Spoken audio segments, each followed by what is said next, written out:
Hello, everybody, and welcome to another edition of the One Step Better podcast. I'm your host, Mike Schaefer, and with me, of course, is Matt Patrick.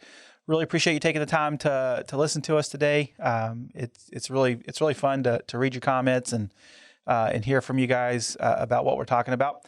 And so today we're going to continue the conversations on how to get better every single day, one step better in leadership and running a business and anything else that we can think of to entertain you guys today.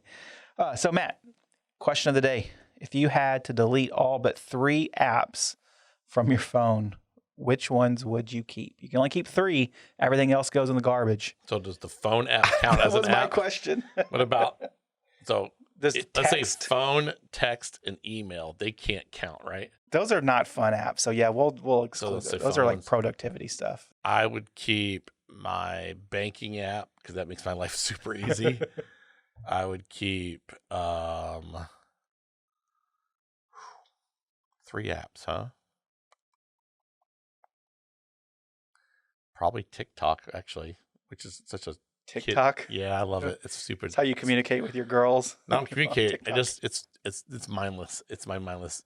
And then, do you ever post TikTok? No, God forbid. No, I get in the backgrounds of my daughters and do photo bombs, but other than that, no. That's fine. I just watch other people's stupid videos. And then third app.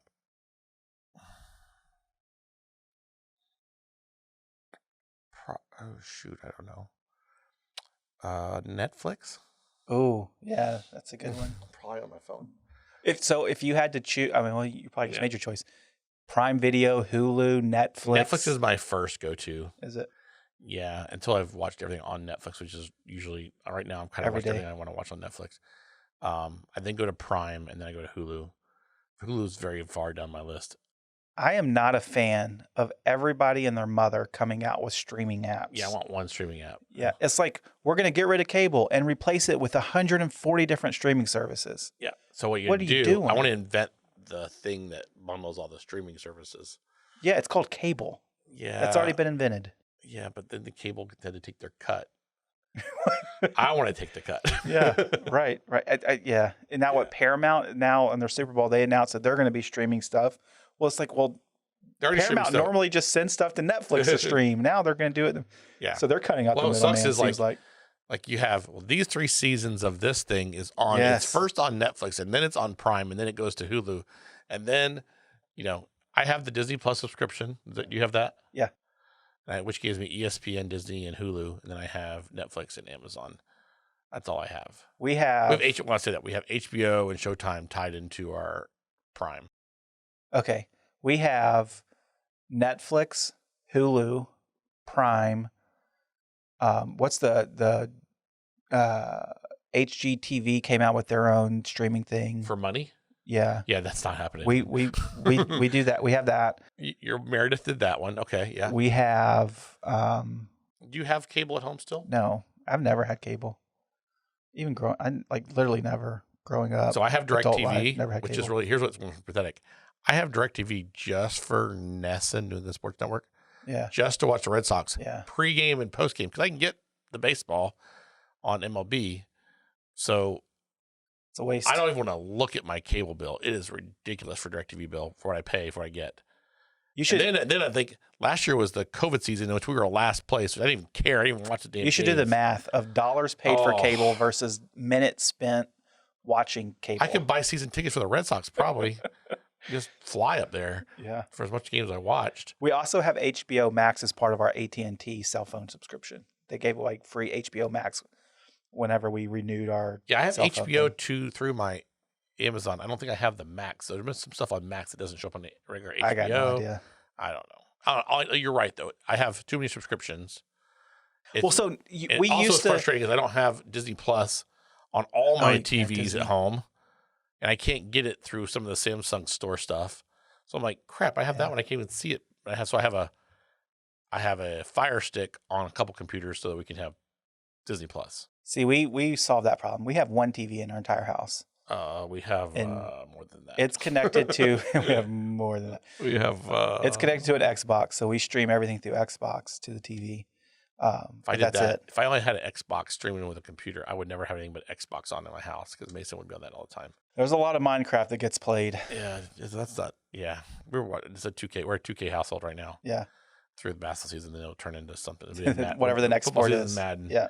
And he has other games he plays, but not other games, but not on Xbox too much. He has a couple he likes those Lego games still, and like the Lego games are fun. They're hard. Yeah, it's like Mario Brothers, the old Mario. They're difficult. Yeah, they're fun like those. We got a Batman Lego. Lego Batman is awesome, and it's hard. Like I get to a point, it's like I don't even know what I'm supposed to do anymore. You go to YouTube and they show you how to do it, then you get through it. That's how you do it. Just let you know. yeah. Maybe that's the answer. Yeah. I think for me, if I only had to choose 3 apps to keep on my phone, it would be. I thought the streaming deal was a good idea. Twitter is one of them. Twitter is one of them. Yeah, I like to keep up with Twitter. I like to keep up with the crazies on Twitter. It's interesting to see what people are saying on Twitter. It's I've been on Twitter for boomer 15 years or something like that since it first came around. So Zennial or whatever you are. Technically, I am a millennial. I'm the oldest millennial you can be. Anyway, Twitter. I can tell with that beard you're definitely a millennial. I need to wear a beanie. Yeah, you're wearing rolled up your pants yet and wearing tight jeans. The Pinterol. Yeah. It would be our budgeting app. We use every dollar for our budgeting app. That helps me keep up with where our dollars are. I don't even really look at the bank stuff. It just what we spend is really what matters. Yeah, what matters. What we spend? He said we.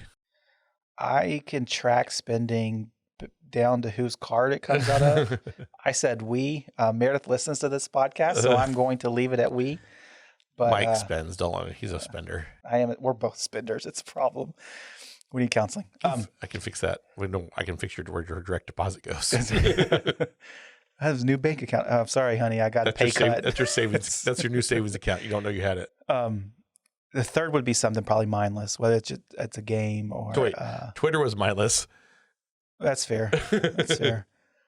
I think like Hulu. You're a Hulu guy. Yeah. What's your go-to show? It's right now because we're watching Brooklyn Nine-Nine. Oh, that's a funny, Hulu. stupid show. It is. It's a funny, stupid show. It is. It is mindless. Sandberg is really. But yeah, we watched The Office was on Netflix forever, and we watched The Office there. Now it got put to Peacock, which is dumb. Yeah, Mason wanted me to buy it really bad because he likes that and Parks and Rec. Yeah, Mason always Friends talks about is on HBO Max. Big Bang Theory, we were watching that, was on HBO Max. But then Hulu is Brooklyn. It's just like, man, too many. Yeah. Never paid for cable in my life. But Do you like Parks and Rec? I definitely pay more. Do you like Parks and Rec? I think Parks and Rec is hilarious. Have you heard of the Turf and Turf? Yes, the Turf and Turf. The 16-ounce ribeye in a 24-ounce porterhouse. Mason wanted to order that at Folks Folly last time we went with him. First time we've ever been. And I'm like, Mason, we're not ordering $180 for the steaks for yourself. Not happening. So he's like, but Dad, I want to try it. What's the Turf and Turf? I was like, no, son, they don't really. It's not a real thing.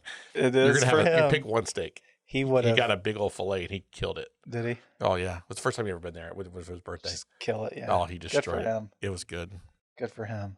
Well, I know. I don't even have to ask. I know this is you as well. Phones can be a distraction pretty easily for anybody and everybody. We did for about a month at our house. What we did was Meredith and I had a challenge every week. Whoever had the lowest screen time would win a prize. That happened all the way up till we went on vacation for fall break. It kind of fell off the wagon after that. So we need to start doing that again. Screen time go up? Yeah, we were on our phones a little bit more during vacation. Reading and, it was not like we were on our phones during vacation, but just using the map. Try to figure out where we're going. That type of stuff. Phones could be an easy distraction. You get a million apps, websites galore, ding. notifications from everybody under the sun. Email is on it, so it's hard to turn stuff off. Distractions are a big problem for everybody in the world. And you've probably heard, well, you know what? We just need to multitask better, or women are better multitaskers than men. The reality is nobody can multitask. Your brain doesn't work that way. It's a lie so don't believe it. You're only ever doing one task at a time. Yeah. The fact that you have 15 tasks that you're trying to get done doesn't mean same time doesn't mean that you're not doing more than one task at one time. Yeah. So And, like letting the dog out while you cook dinner that's not multitasking. That's the dog is outside and you're cooking dinner, right? So don't tweet me.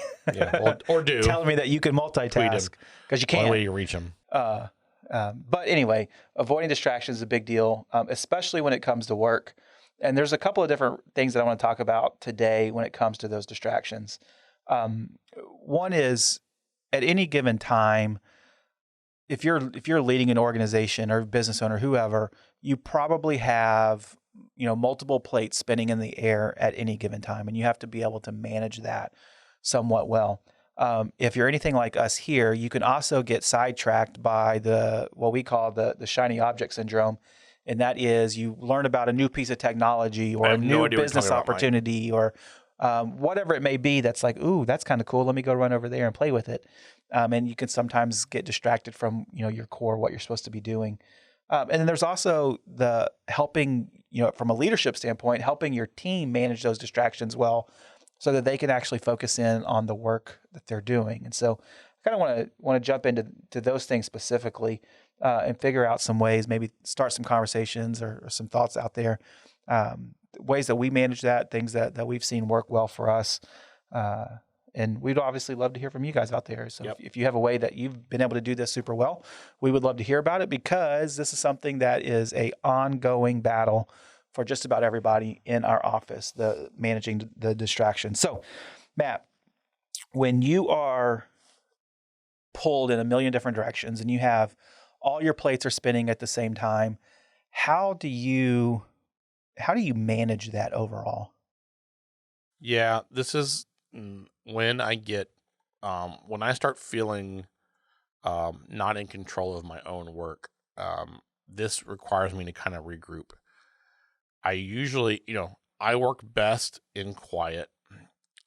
So either I put a pair of headphones on, or I make sure my doors are shut, or I go off and work somewhere privately, or I just work weird hours so that people aren't around me. When I have to get rid of distractions, I have to turn stuff off, and I have to it's kind of like, kind of talking about like making your bed before you get in it. I have to kind of get myself in an organized manner of, okay, let's create a game plan. And, here's what I'm going to do. I would then make sure I have a good list of what I'm going to get done, prioritize that list, put it in order of importance.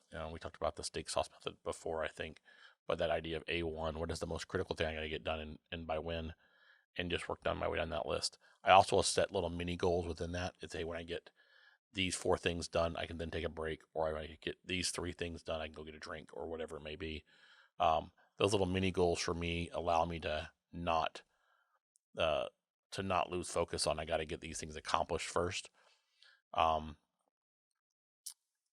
do have a tendency though to get easily distracted. So I have no notifications or turn on my Slack, for instance. I have no notifications turned on my email. It's my responsibility to check those as I do. Unfortunately, I get to the habit of checking them all the time. But as I do find, when I don't check my messages regularly, I can batch clean all that stuff up and do it within 10 minutes probably, versus looking at it over a 3-hour period of time.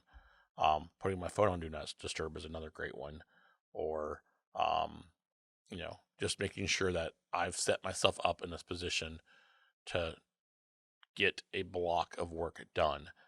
My tendency is to just do it post hours. It's the easiest answer for me, because I know I don't have to worry about other people distracting me. I can work from 9 to 2 in the morning and I'll be fine. And that's how I have usually gotten around that. My kids have gone to bed. Mandy's gone to bed. I can knock out work. I have to get some quiet, but not everybody has that ability to do that. I found that this is more difficult to manage in leadership roles than it was prior to having leadership roles. Oh, yes, way different. Because I'm really a support person. Yeah, when I was a staff accountant, I just had to worry about my work. There was nobody pulling me from different directions for my time. Now, in my role now, none of your time is yours. None of my time is mine. My calendar is completely filled by other people. At least 90% of it, and everything that's left over is for me to fill the blocks of time, the stuff that I need to do. And so I am a big list maker. Whenever I have something that I need to do, I make a list and I start to try to check off the boxes on that list. And I do it in kind of, I guess, similar to the A1 deal, but I don't really think of it that way. Yeah. I want to prioritize, or at least I want to be able to see the list of everything I need to do in two ways. I need to see it from the, first to last, what's most important, and then first to last, what's most urgent. Because then I can pick and choose. All right, That's the A1 method. Yeah. I think it's just put an A and a 1 by it. You did exactly the same thing. Just let you know. Yeah, I don't like A1. So, Yeah. And so I want to be able to see. Heinz 57. Yeah, this is the Heinz 57. This is the ranch dressing method. Because I need to be able to see what's important. It's important, but it's not due for 5 months. Yeah, right. That's not something I need to work on. If it's urgent, but it's super not important, well, then my important task goes up the list. May be more important, or my important list matters because if something's important that's also due soon, it's going to take priority over something that's urgent but not important. And so, yeah, I mean, I guess it's the same thing, but and that's all it is. I mean, for me, is I want to prioritize my stuff on urgency as well as critical. But I do that on written list. Do you do it like physical paper, or do you use? I use both. I mean, I usually use my iPad. I have a to-do list on there, in OneNote, but I also will go to paper for my short list. I do physical paper. I'm the worst about stickies or putting it on a corner piece of paper that has 19 other days on it. But that's my little list. And that's the days list. And maybe, what does winning look like today as we talk about in our huddle? It's the 3 or 4 things that I'm going to really accomplish today. I have a sheet of paper that's under my keyboard. That is my list of everything I need to do. Your bank and password, and then your list. Yeah. That's great. Okay, yeah, not quite that. But that list is the master. This is everything I got to get done. Under your keyboard. It's under my keyboard. I usually I stick it to my monitor, or it's right next to my keyboard. I want to see it. Yeah. I have, this is a little bit of Kim Pope in me. I have to cross it out. Yes. I can't just check it. I have to, okay, I did that next. I rewrite my list every few days. Your list of your list? Uh-huh. Yeah. Because I do that too. It reinforces in my brain this is something that still has to happen, but it also cleans it up. And I'm a bit of a neat freak about stuff like that. I have to have it clean. It's always clean. You're very organized.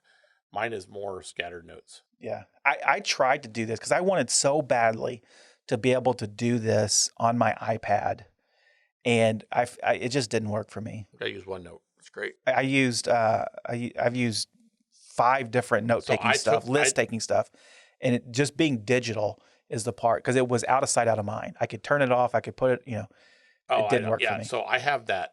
I have an old school to-do list. It has to-dos, phone messages to return.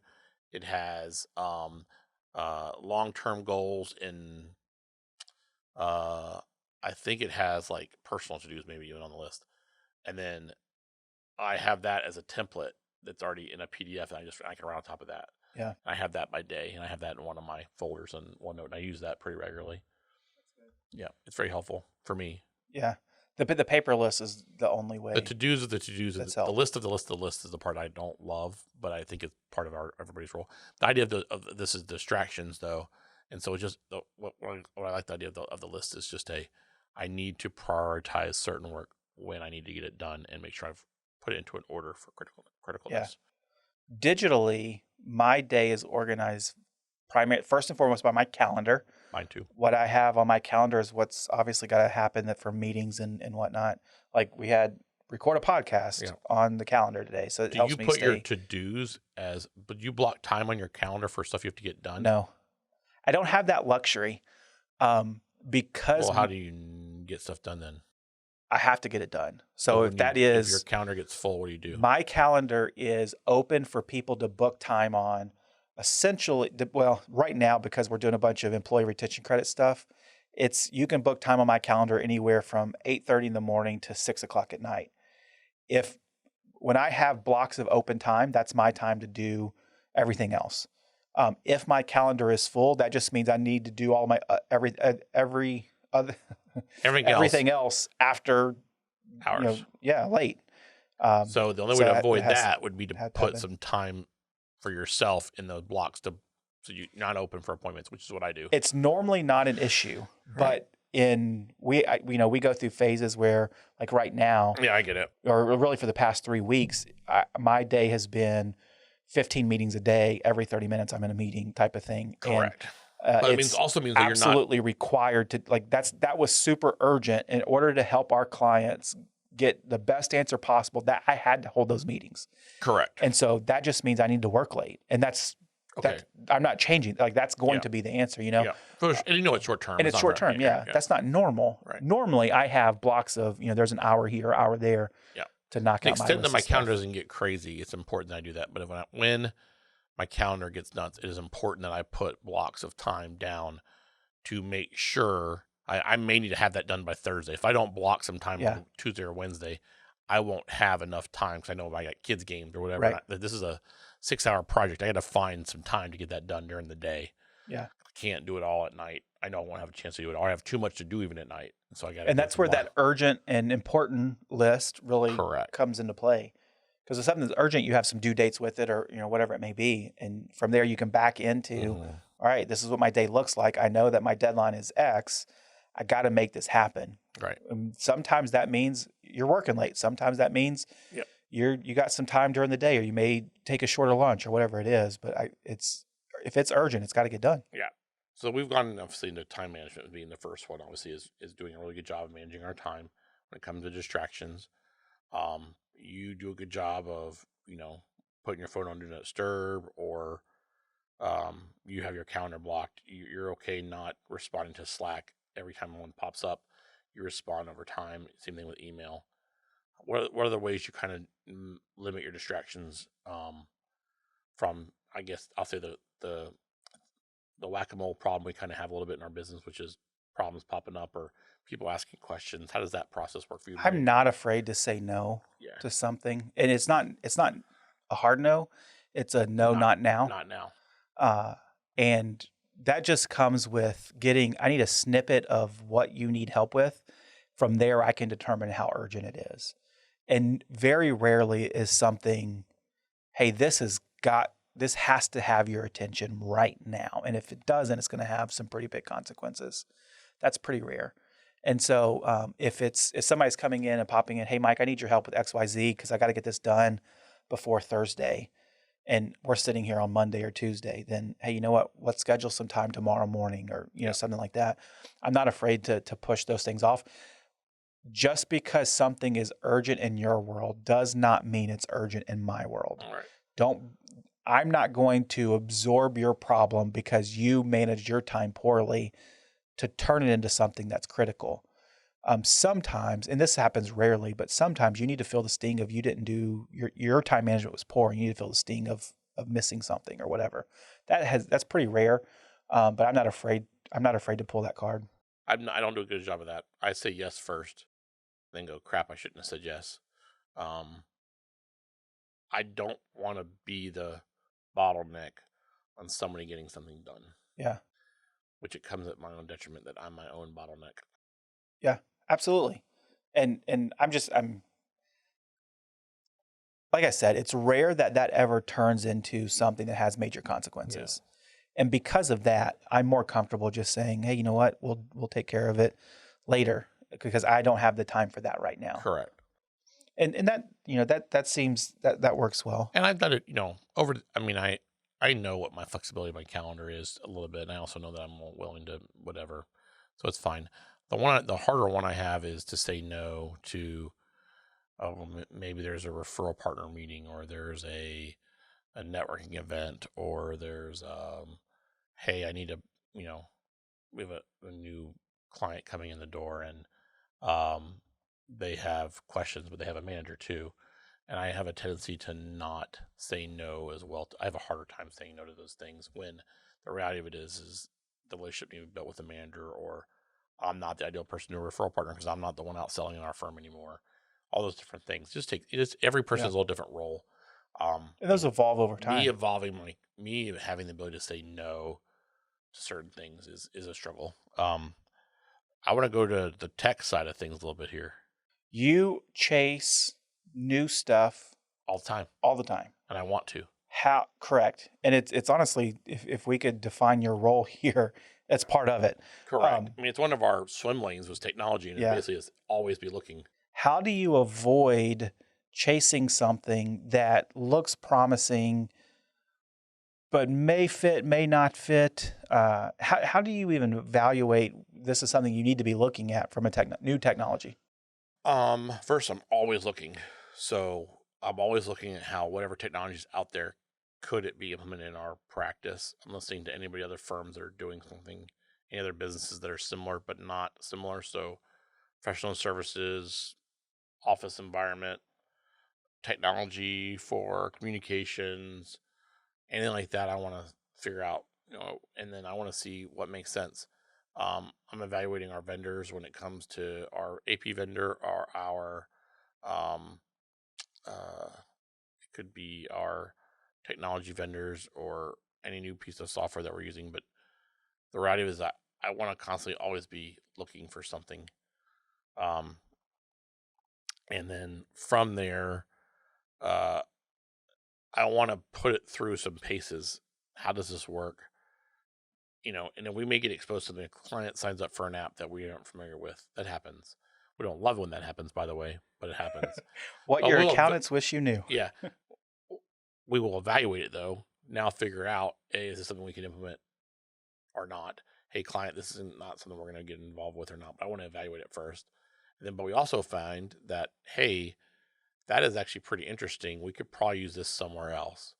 So we've actually done that a couple times over the years with some evaluations of software. I mean, our partnership with Restaurant 365 actually stemmed from that. We were looking at it for a long time. One of our clients pulled the trigger on it without asking us, and it got us down the path of, this is really the right fit for us. We need to go down that path. And so it took us down a path, and it was the right path. And so I think it's just part of that, not being afraid to try, but also being, okay, I'm done. This is not going to work. I'm out.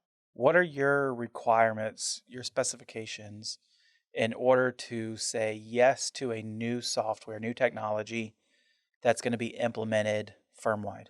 It has to be systematized, and it has to fit for more than one client. And it has to be something that my staff, we can use on a regular basis across. So Receipt Bank was this, right? So Receipt Bank this is a tool that came out, 5+ years ago now. We evaluated it early on. I went, I probably don't need it right now. Got some more education on it, looked at it, looked how it plugged into Bill.com, which is another software we already use, looked at how it plugged into QuickBooks Online, and it opened up to desktop eventually. All right, that's actually pretty interesting. What else is it doing? Well, they're working on Fetch technology, which is grabbing bank statements. They're working on integrations with other third-party vendors so we can get data easily into it. It OCRs all the documents on the front end. But also, in our world, we can implement that for pretty much 95% of our practice needs that software. Okay, that's worth exploring for us. And so we bought an unlimited subscription. So every client we want to put on it, we can, because it eventually will save us money and time and effort. And that was the goal. And so same thing with, if we're looking at what pain are we having today and what problem I'm trying to solve? And so I'm evaluating based off those sometimes too. Receipt Bank changed their name to Dext. How do you feel about that? I didn't know that. When did that You happen? didn't? No. 2 days ago. Yeah, I haven't noticed that yet. Dext. That's a dumb name. I don't think I like this name. I like Receipt Bank better. Yeah. Why'd they change that for? It was a combination of 2 words. It was neither one is receipt or bank. It was what is it was they're probably determination and they're pivoting away from just doing receipt management. Correct. So it had to be a way to make it's the same kind of same logic why we went to Works instead of Patrick Payroll. Dumb name. No, just kidding. Just kidding. Who does that? Yeah. I thought that was interesting. It is interesting. Yeah, I'm sure it broader brush than just receipt bank. They're doing a lot with fetching. I know that. They're doing a lot more than just receipt management now. Yeah. But I wish they could pay bills through it, like Expensify can. Hint, hint. Receipt bank or Dext. Yeah. Figure that out. Thank you for joining us on the One Step Better podcast, sponsored by Dext. Formerly Receipt Bank. Yeah. Sponsor us for a fee. So when you're launching out a new software to the team, how do you avoid launching that in a way that you don't have everybody hating you? I don't know. When it happens for the first time, I'll tell you.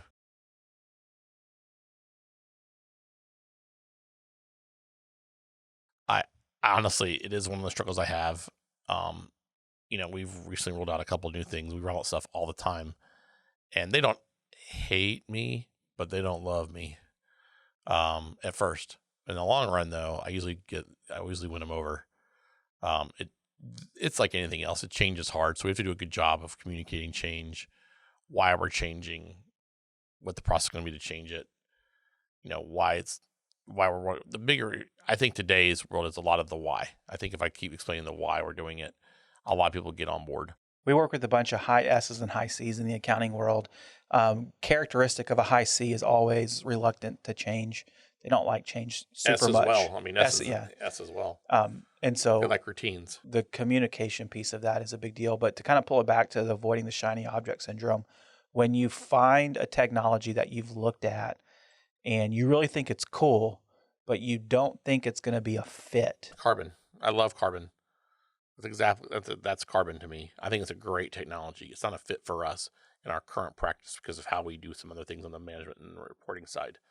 I've been looking at that stupid thing for 5+ years, and I love it every time I look at it. But I get to these holes, so I'll evaluate it. I connected it. I tested it. I demoed it.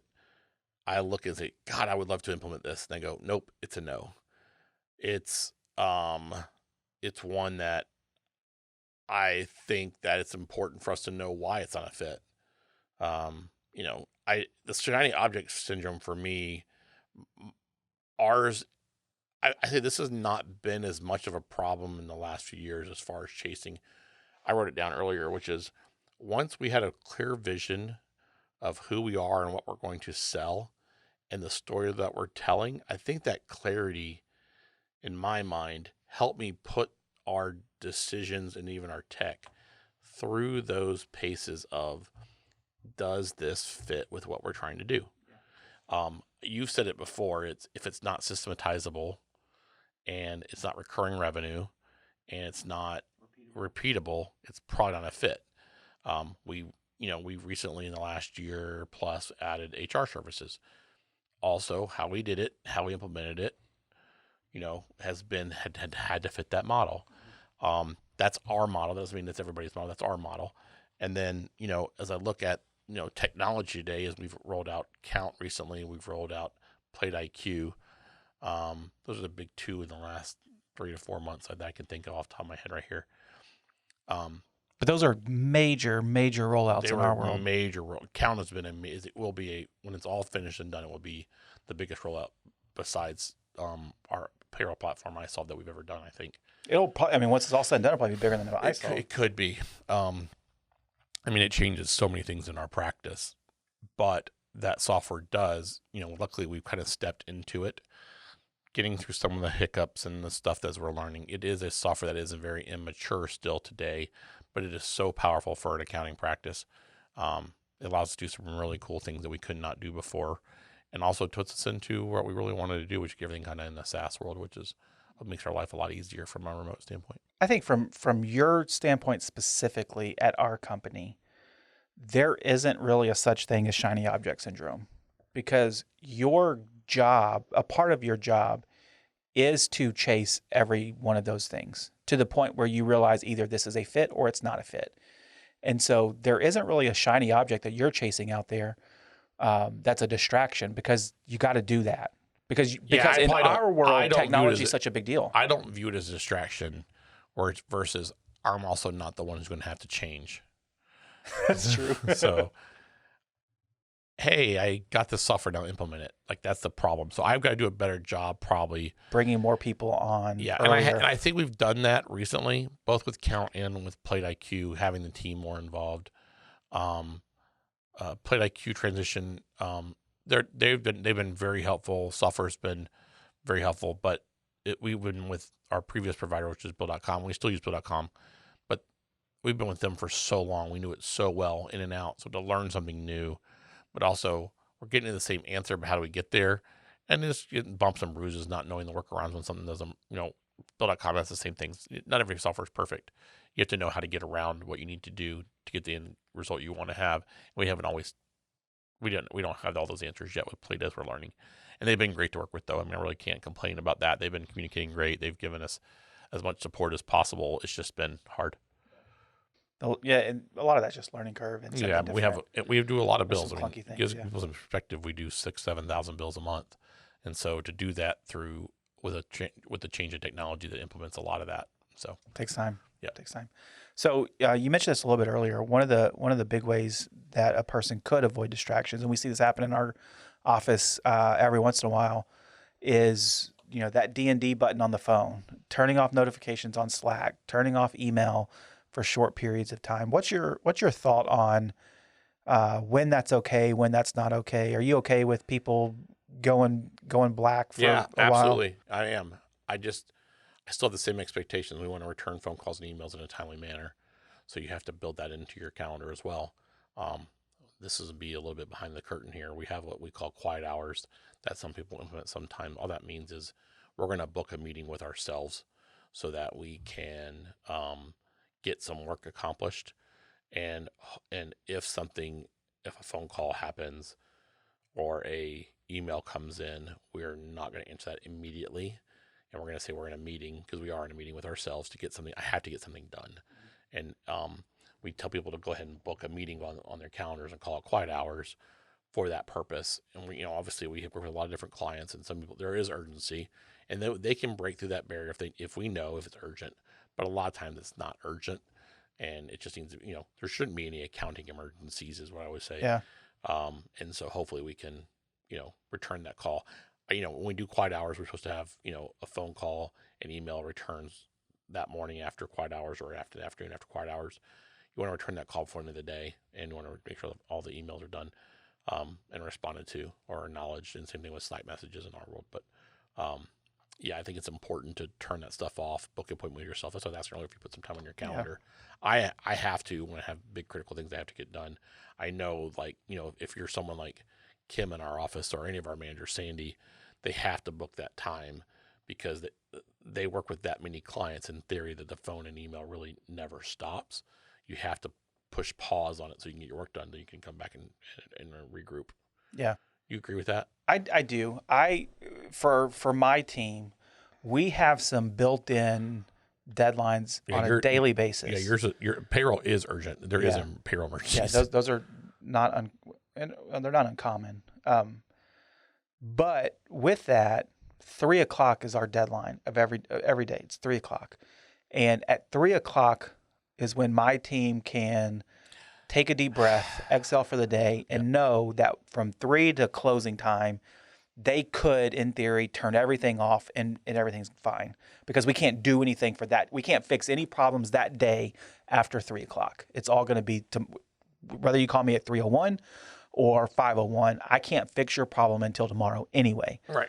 And so there's some built-in times where they can just go dark for a couple hours every single day. And so that's fine. I do shut everything off every once in a while. Yeah. It's normally bookends with meetings. Yep. And so if I have like a new client call that's about to happen, I'll put myself on do not disturb about 15 minutes prior and up to about 30 minutes after, just to be able to wrap up everything that's with that call. And you build that probably into your scheduling software too. So I do. Yeah. I do too. Yeah. And so if you book time my calendar is completely open. Anybody can book time on my calendar. We use Acuity to do that, which is... If you don't have that tool or Calendly... I would vote this is the biggest game-changing software that I have implemented in 5 years. It's been that big of a deal. I wish more of our team used it as much as I think I use it a lot. I think you use it a lot.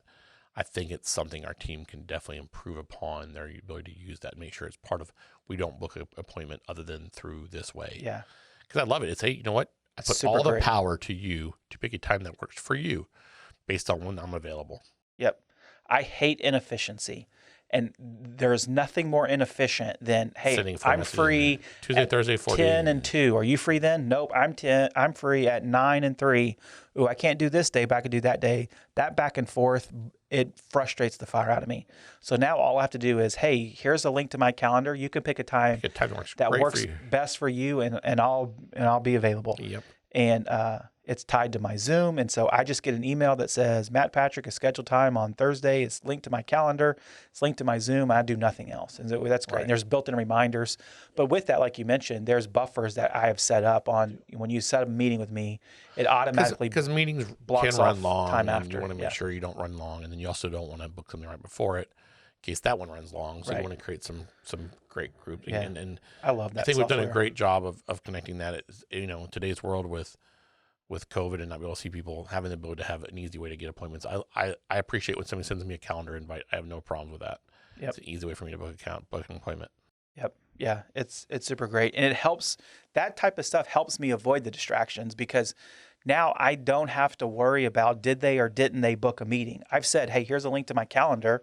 And in my world, that's a pending thing in Zendesk. So I can see that I sent that, but it's now kind of up to that person to actually book the time. And I'll follow up with you every week.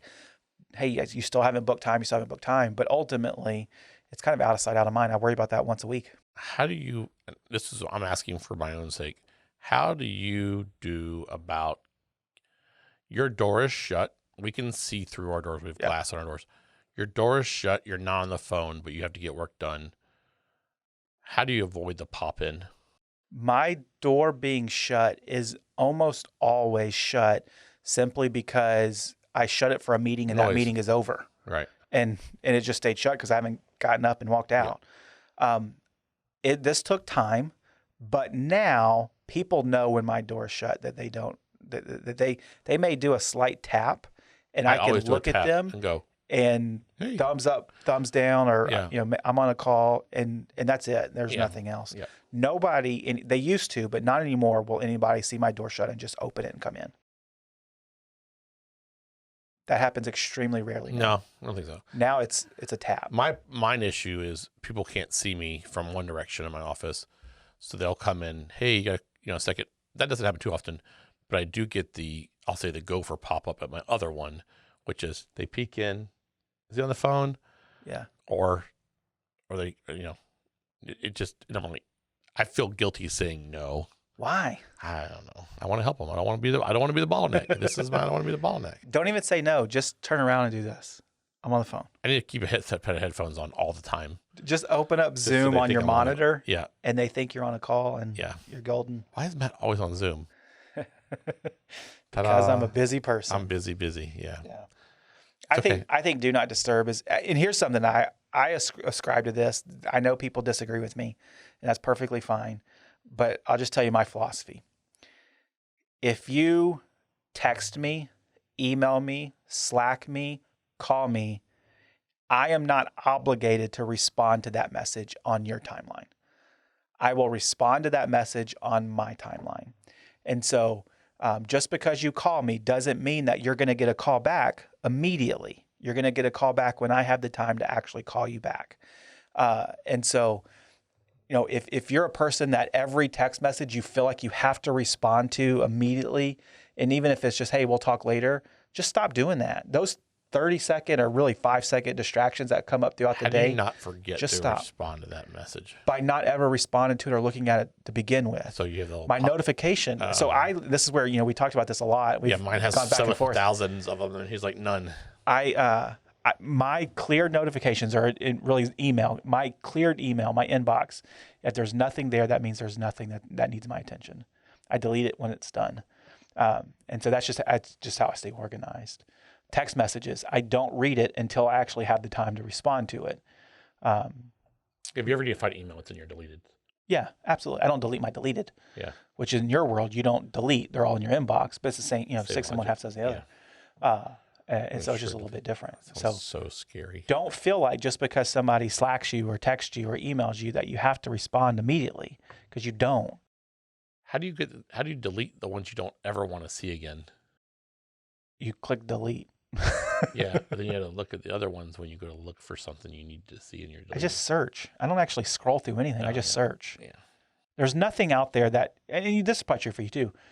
there's never been an instance where you said, hey, you know what? I remember something about something and I don't know any of the details. I got to go scroll through my thousands of. Wait, stop. That happens all the time for me. No, because you'll always remember that came from so-and-so, or there was a word in it that you can search for. Yeah. Like I just use the power of my search bar. Yeah. So, well, if you guys are out there and you found a better way to avoid distractions, or you feel like there's something that we've missed, we would love to hear from you. This is an ongoing issue for every single person on our team. It's something that we talk about often. One of the things that we didn't even get into is, how does our front desk person avoid all the pop-ups up there? That's a big deal that we deal with. So if you have some techniques, she needs to learn to say, "Hey guys, I got to get work done. Get too. away Miss from Rose, me, Miss Rose." Hint. Yeah. Hey, I've got work to do. Go away. So if you guys have any techniques or ways that you deal with this that you think would be helpful in our world, we would love to hear from you. Leave us a comment, send us an email, onestepbetter@patrickaccounting.com. All right, let's wrap it up with our viewer question from last week. Last week we talked about taking the good from the bad, understanding that there's a silver lining to every cloud. And so when we were wrapping up last week, we talked about if you feel like that you don't have strong leadership skills and the ability to, not be quick to react or hot-headed, how do you go and find help for that type of stuff? And so the question that came in was like, what are some tips? What are some places that you actually go? Wait, how do you actually do that? Some practical ways. How do you actually do that? So for me, there's a couple of ways that I've learned over time. One is reading great leadership books. Yep. Absorbing as much information about quality leadership will over time slowly change the way you think about it. Two, finding people that will hold you accountable to that you trust, that has the ability to walk into your office or wherever you work or at home and say, you're being a jackwagon, you need to quit. And if you need a trigger word set up to where, a safe word to say, bananas, and that there's a clear understanding there that means safe word, Mike. that means, look, I'm out of love coming to you and telling you something that I think you need to understand. Whatever it takes, you need to find a person that can do that with you. Honestly, peer groups. I did Vistage there for a while. That was really helpful. Group, my FRG and PASDA group is by far my biggest accountability group. Yeah. And so finding those industry... My leadership team is honestly, I've been fortunate enough to give our leadership team, we have a very good rapport to stand up, hold everybody accountable. Hey, you're being a jackwagon, you need to quit. That's not something that can't be said. That's not unfortunately uncommon to me. No, sorry. Yeah. And so really. Find people, that are in same industry or just a group of friends that you can get together and say, hey, look, I know that this is a flaw. This all comes out of a place of humility. And that's what this question comes out of. You realize that there's something you're lacking in. You need to be able to be strong enough to say, look, guys, I know that this is something I struggle with. I need some help improving here. Read a bunch of books. Hang out with a bunch of people. What's your favorite management book? Oh, goodness. Completely unrelated to management, but a book that was really helpful. Leadership, is Leading from the Second Chair. It's a ministry book specifically. You guys remember, I was a youth pastor for 6 years, and it was a book about how to lead, but not in the first chair role. That one was really helpful because it talks a lot about humility. There's a book called by C.J. Mahaney called Humility that is really helpful. More in the business mindset stuff. Patrick Lencioni's book, 5 Dysfunctions of a Team, really helped me see the leadership style, how leadership style affects the way that teams interact. That one was a really good one. I mean, I think of John Maxwell, I think of Patrick Lencioni, and I think of Dave Ramsey's EntreLeadership book. All those are great places to start. If you don't have something, those are good. I mean, I would read every book that Patrick Lencioni wrote. They're all great reads. Yeah. There's not one that's not helpful. From Ideal Team Player, 5 Dysfunctions of a Team, Death by Meeting, The Advantage. There's a bunch. He's a great, and they're fun, easy reads, and they also have always have kind of an action items in the back that you kind of can really digest and actually implement something from the book. He puts it into real world situations that make a ton of sense. They're stories. They're not just reading. Easy book to read. They're very easy books to read. Most of them are half a day reads if you sat down and read them. So they're great, and they're great. Actually, they're great Audible books too. Yeah. So if you can read 2 of those in a week, probably on 3 or 4 commutes to work. Leaders are readers. And so if the idea of reading a book to improve your leadership style is something that disgusts you or turns you off, then you're never going to get there. You gotta just suck it up and become a reader. It's going to make a world difference. And so, well, that is it for today. I appreciate you guys taking the time to listen to us, whether it's podcast, YouTube. Like I said, give us a comment, give us a rating. We would love to hear from you. You can find us on social media and all the different places. I'd love to hear from you. So thanks, guys, and have a lovely day.